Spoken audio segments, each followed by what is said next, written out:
నమస్తే ఫ్రెండ్స్, ఈరోజు మనము ఉసిరికాయలు పచ్చడి చేసుకున్నాం. స్టవ్ వెలిగించుకున్నాం, బండిలు పెట్టుకున్నాం.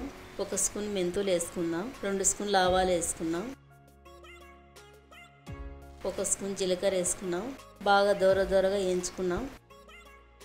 మిక్సీ గిన్నె తీసుకున్నాం, మిక్సీ గిన్నెలు వేసుకొని మిక్సీ పట్టి పెట్టుకున్నాం. బండిలు పెట్టుకున్నాం. 1/2 కేజీ ఆయిల్ వేసుకుందాం.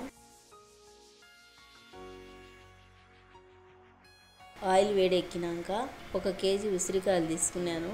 ఇవి నాటు ఉసిరికాయలు, సన్నగా ఉంటాయి, పచ్చడికి చాలా బాగుంటాయి. ఇవి ఉసిరికాయలు వేసుకొని బాగా ఫ్రై చేసుకున్నాం.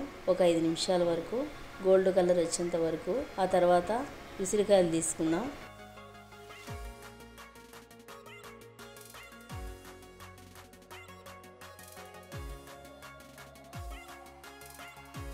ఫ్రై చేసుకున్న ఉసిరికాయలు వేసుకుందాం. 2 ఎల్లిపాయ గడ్డలు ఒలుచుకొని అవి కూడా వేసుకుందాం.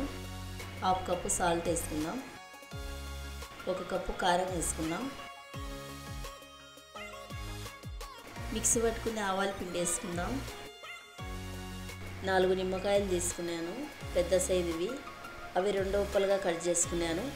నిమ్మకాయలు తీసుకొని రసం పిండుకున్నాం.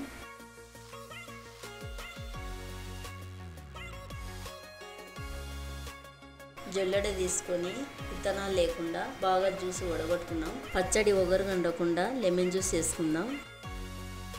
ఉప్పు కారము బాగా కలిసేటట్టుగా బాగా కలుపుకుందాం. అదే బండిలో తాలింపు పెట్టుకున్నాం. 1 స్పూన్ జీలకర్ర, 1 స్పూన్ ఆవాలు, కొన్ని ఎల్లిపాయలు, కొంచెం కరివేపాకు బాగా ఫ్రై చేసుకుందాం. 1 స్పూన్ పసుపు వేసుకుందాం. తాలింపు పెట్టుకున్న ఆయిల్ చల్లగా అయినాక తాలింపు పెట్టుకున్న ఆయిల్ పచ్చడిలో వేసుకుందాం. ఒకవేళ ఆయిల్ వేడిగా అన్నప్పుడు ఉసిరికాయలు వేసుకుంటే పచ్చడి చెడిపోతుందండి. పచ్చడిని బాగా కలుపుకున్నాం. 3 రోజుల వరకు పచ్చడిని బాగా ఊరబెట్టుకున్నాం.